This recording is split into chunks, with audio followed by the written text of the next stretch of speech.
Bonsoir et bienvenue sur NTD Actualité. Je suis Gabriel et Etchepa Rebord. Hier, le président Emmanuel Macron a commencé sa tournée dans le Pacifique par la Nouvelle-Calédonie.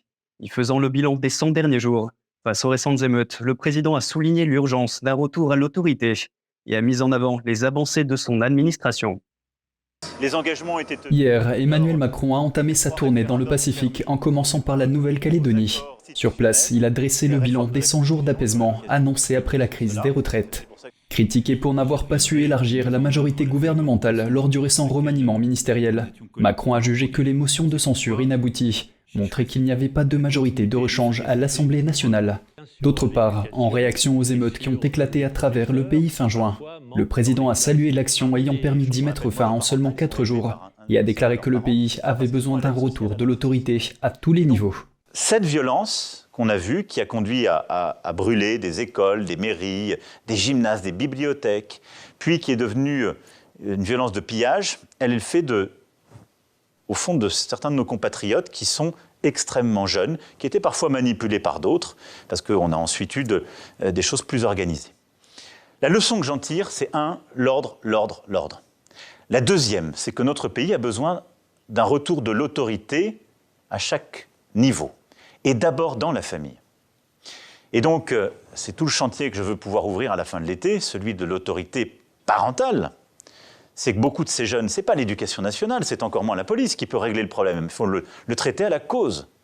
Le président a également souligné les progrès réalisés lors de ces 100 jours, notamment dans les domaines de l'emploi, la réindustrialisation, l'attractivité, le développement des énergies vertes et le lancement du pacte enseignant, visant à améliorer le fonctionnement de l'école.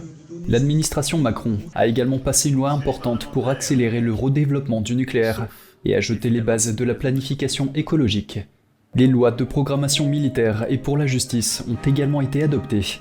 Par ailleurs, le président a confirmé la fin progressive du bouclier tarifaire sur l'électricité, se traduisant par une hausse de 10% de la facture d'électricité à partir de début août. Il promet que le gouvernement continuera à accompagner ceux qui en ont besoin. Donc on va continuer à accompagner dans les prochains mois. Nous passons maintenant aux nouvelles internationales. Après que 2 drones ont endommagé des bâtiments à Moscou hier matin, la Russie a promis de prendre des mesures de rétorsion contre l'Ukraine. Personne n'a été blessé dans l'attaque, mais un drone a frappé à proximité du siège du ministère de la Défense, qui a par la suite qualifié l'attaque d'acte de terreur. Cette attaque succède à des frappes russes contre la ville portuaire ukrainienne d'Odessa. Lundi, la Russie a accusé l'Ukraine d'avoir mené une attaque de drones terroristes contre Moscou. Le maire de Moscou, Sergueï Sobyanin, a affirmé que l'attaque avait touché 2 bâtiments, mais a déclaré qu'il n'y avait pas de dégâts sérieux ni de victimes. La chaîne de télévision russe Rossiya 24 a déclaré que des spécialistes avaient réussi à brouiller les drones, qui se sont écrasés sans atteindre leur cible. On ne sait pas si les drones ont touché les bâtiments lorsqu'ils ont été abattus ou s'ils les ont délibérément visés. Un grand immeuble de bureaux a été endommagé sur l'avenue Likhachev dans le sud de la ville. Les agences de presse russes citant les services d'urgence ont également indiqué que des fragments de drones avaient été retrouvés près d'un immeuble de l'avenue Komsomolsky. Des images de Reuters ont montré un bâtiment endommagé dans la rue. Cette habitante a déclaré avoir été réveillée par une explosion lorsque son immeuble a commencé à trembler. Cet homme a également déclaré avoir entendu une détonation, mais n'a rien vu voler, bien que ses fenêtres étaient ouvertes. Cette attaque présumée intervient après près d'une semaine de bombardements continus du port d'Odessa par la Russie. Dimanche, des missiles ont tué une personne, blessé des dizaines d'autres, et gravement endommagé une cathédrale orthodoxe historique. Une vidéo obtenue par Reuters montre la cathédrale en flammes après l'attaque. Dans son discours nocturne, le président ukrainien Volodymyr Zelensky a déclaré que près de 50 bâtiments avaient été endommagés, dont 25 monuments architecturaux. La liquidation des conséquences de l'attaque des terroristes russes sur notre ville d'Odessa s'est poursuivie toute la journée d'aujourd'hui. 19 missiles de différents types ont été lancés dans le but de les rendre plus difficiles à abattre et de causer davantage de destruction. Kiev n'a pas fait de commentaires immédiats sur l'attaque de drones. L'Ukraine ne revendique presque jamais publiquement la responsabilité des attaques menées à l'intérieur de la Russie ou sur le territoire ukrainien contrôlé par les Russes. Mais ces derniers mois, elle a affirmé que la destruction de l'infrastructure militaire russe contribuait à la contre-offensive de Kiev. Hier, nos voisins espagnols se sont réveillés dans une impasse politique après que la droite n'a pas réussi à remporter la victoire décisive qu'elle avait annoncée. Les élections générales d'avant-hier n'ayant pas donné de vainqueur clair, les négociations de coalition risquent de rester stériles. Les dirigeants des deux principaux partis politiques espagnols aux antipodes l'un de l'autre ont tous deux revendiqué la victoire dimanche à l'issue d'élections législatives qui se sont terminées en queue de poisson. Mais malgré les réjouissances dans les rues, l'Espagne se dirigeait en fait vers un parlement sans majorité. Aucun parti ni aucune coalition politique n'a obtenu suffisamment de sièges pour obtenir la majorité. Avec 99% des votes dépouillés juste avant minuit, le Parti populaire conservateur disposait de 136 sièges, tandis que les socialistes derrière le Premier ministre au pouvoir, Pedro Sánchez, en avaient 122. Les partis qui les auraient soutenus étaient eux aussi presque à égalité, l'extrême droite Vox et l'extrême gauche Sumar, obtenant tous deux un peu plus de 30 sièges. Les sondages précédents avaient prédit une majorité suffisante pour le bloc de droite, mais les résultats des élections ont plutôt ouvert la voie à des pourparlers interminables et potentiellement infructueux pour former un gouvernement. Santiago Abascal, leader de Vox, a parlé d'un jour d'inquiétude, affirmant que son parti n'avait pas atteint son objectif d'évincer Sánchez de son poste de Premier ministre. Avec le plus grand nombre de voix, le leader du Parti populaire, Alberto Núñez Feijóo, sera le premier à tenter de persuader les petits partis de soutenir une coalition avec Vox. Le Premier ministre Sánchez dispose de plus d'options pour les négociations, mais il aura probablement du mal à réunir une majorité car ses alliés potentiels lui demanderont des concessions en échange de leur soutien. Nous tournons maintenant notre regard vers le ciel pour une première en son genre. L'Agence spatiale européenne a annoncé qu'elle allait tenter une rentrée assistée pour l'un de ses satellites désormais obsolète. L'engin spatial est déjà en train de se rapprocher de la Terre et devrait atterrir en catastrophe ce vendredi. Aeolus était le premier satellite de surveillance des ventes de l'Agence spatiale européenne. Lancé en août 2018, il a également été le premier à transporter un capteur LIDAR dans l'espace. Aujourd'hui, il n'a presque plus de carburant. Bientôt, le satellite tombera par gravité terrestre. Nous voulons démontrer que cela fonctionne, ou au moins que l'on peut essayer de faire quelque chose pour réduire le risque que cela nuise à quelqu'un, bien qu'il soit déjà très faible. Les satellites modernes sont conçus pour brûler entièrement lors de la rentrée atmosphérique ou à subir une descente contrôlée. La conception d'Aeolus étant plus ancienne, les autorités ont décidé d'utiliser le reste de son carburant pour le diriger vers la Terre. Lors de cette opération, nous le faisons descendre à 250 km d'altitude, puis à 150 et enfin à 120. Il est donc clair que nous dépassons les limites pour lesquelles l'appareil a été conçu. Hier, Aeolus atteint une altitude de 270 km. À une cinquantaine de kilomètres, la majeure partie de l'engin se consumera dans l'atmosphère. Selon l'ESA, 20% au moins devraient survivre à la rentrée atmosphérique et atterrir dans l'océan Atlantique ce vendredi 28 juillet.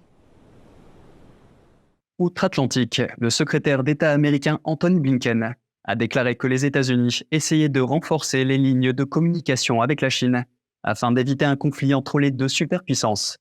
Ce dimanche, Blinken s'est entretenu avec CNN. Il estime être important pour Washington de stabiliser ses relations avec Pékin. J'ai été très clair avec mes homologues chinois. Nous continuerons à faire et à dire des choses que la Chine n'appréciera pas, tout comme elle continuera à faire et à dire des choses que nous n'apprécierons pas. Le test pour nous est de savoir si nous pouvons gérer cette situation, nous assurer que nous maintenons ces lignes de communication, que nous continuons à parler et que nous travaillons, comme je l'ai dit, à la fois pour gérer les différences et pour voir si nous pouvons coopérer. C'est la façon dont nous abordons la question. Je pense que c'est être responsable. Et alors que la tension monte avec Pékin, hier, Taïwan a organisé son exercice annuel d'évacuation aérienne dans les villes du nord du pays. Ces exercices ont pour but de se défendre contre une éventuelle invasion de la Chine communiste.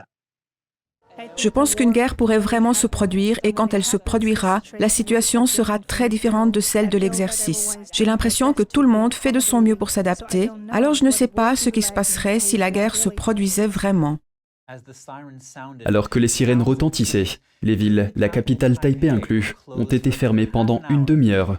La police a demandé aux passants et aux voitures de s'abriter au bord des routes. Les habitants ont été invités à rester à l'intérieur. Une série d'exercices militaires se dérouleront cette semaine dans tout Taïwan, dans le cadre d'un exercice militaire annuel. Quelques jours avant l'événement, la Chine a envoyé près de 40 avions de guerre en direction de l'île. Pékin affirme que Taïwan est une province sécessionniste et a menacé d'annexer l'île par la force. Et ce, bien que la Chine communiste n'ait jamais gouverné l'île démocratique. Passons maintenant à des nouvelles plus légères. Twitter laisse derrière lui son célèbre petit oiseau bleu. Dimanche, le propriétaire de Twitter, Elon Musk, a révélé qu'il serait remplacé par un X. Ce X a été projeté sur le siège de Twitter. Voici ce qu'en dit un analyste des médias sociaux. Je pense qu'en changeant le logo de Twitter pour quelque chose de différent, et qu'avec le logo X, c'est complètement différent. Vous savez, il n'y a pas d'animal mignon. Les couleurs sont différentes. L'attrait sera totalement différent. Et je pense qu'ils jettent le bébé avec l'eau du bain et qu'en fin de compte, ils perdent beaucoup de crédibilité que Twitter a construite au cours des 10, 15 dernières années et au cours des derniers mois. En réalité, ce qu'ils auraient dû faire, je pense, c'est rembobiner plutôt que reconstruire. Et c'est un peu ce que nous voyons maintenant avec la nouvelle marque. Benvie estime que le lancement de la nouvelle marque est trop obscur et pourrait limiter l'attrait de Twitter pour le grand public. Selon lui, Twitter a tenu bon malgré les défis posés par les réseaux sociaux concurrents, mais devrait s'efforcer de développer ses points forts plutôt que de se préoccuper de sa nouvelle image. D'après lui, les nombreux problèmes auxquels l'application de médias sociaux a été confrontée au cours des derniers mois resteront inchangés, quel que soit le logo. Le propriétaire de Twitter et son PDG ont tous deux évoqué le rythme rapide de lancement de nouvelles fonctionnalités, tels que les changements apportés à l'audio, au paiement et à la connectivité. Le changement de logo semble avoir pour but d'aligner l'entreprise sur les autres projets de Musk, tels que SpaceX. Pour terminer, faisons un tour en haute mer. Un phénomène étrange a déconcerté les scientifiques et les capitaines de navires. Les orques ont été observés en train de percuter des bateaux au large des côtes de la péninsule ibérique. Regardons. Cette vidéo virale montre une orque heurtant un yacht au large des côtes espagnoles. Ce comportement laisse les scientifiques perplexes et une récente série d'incidents comme celui-ci laisse libre cours aux plaisanteries d'internautes qui y voient un soulèvement des orques contre les riches propriétaires des yachts. Que se passe-t-il donc réellement? Que préparent les orques?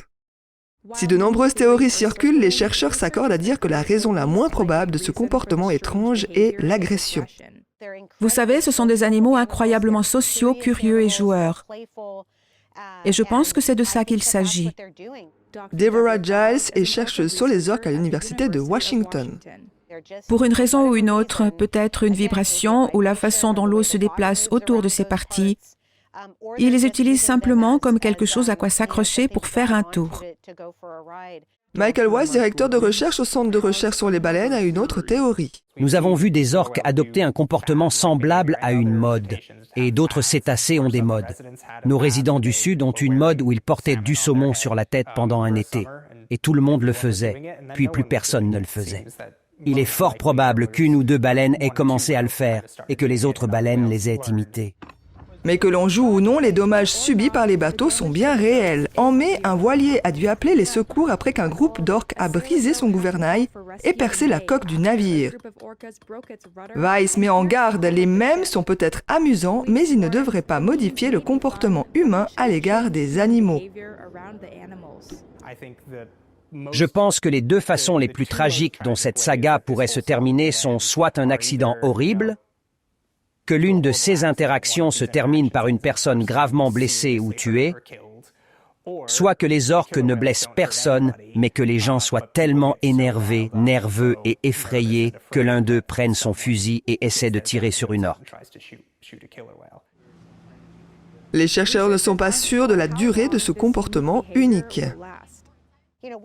Vous savez, nous ne savons pas, nous ne saurons jamais exactement pourquoi. En tout cas, c'est le cas pour moi, j'aime que les baleines gardent leurs secrets. Et c'est ainsi que s'achève cette émission. Merci de l'avoir suivi. Vous pouvez suivre tous les programmes de NTD sur Ganging World, la plateforme 100% propre pour apprendre, partager, s'amuser ou être inspiré. Pour cela, il vous suffit de taper www.gangingworld ou de cliquer sur le lien qui se trouve sous la vidéo. Pour le reste, rendez-vous demain à 20h pour une nouvelle édition. D'ici là, je vous souhaite à toutes et à tous, et au nom de toute l'équipe, une excellente soirée sur NTD.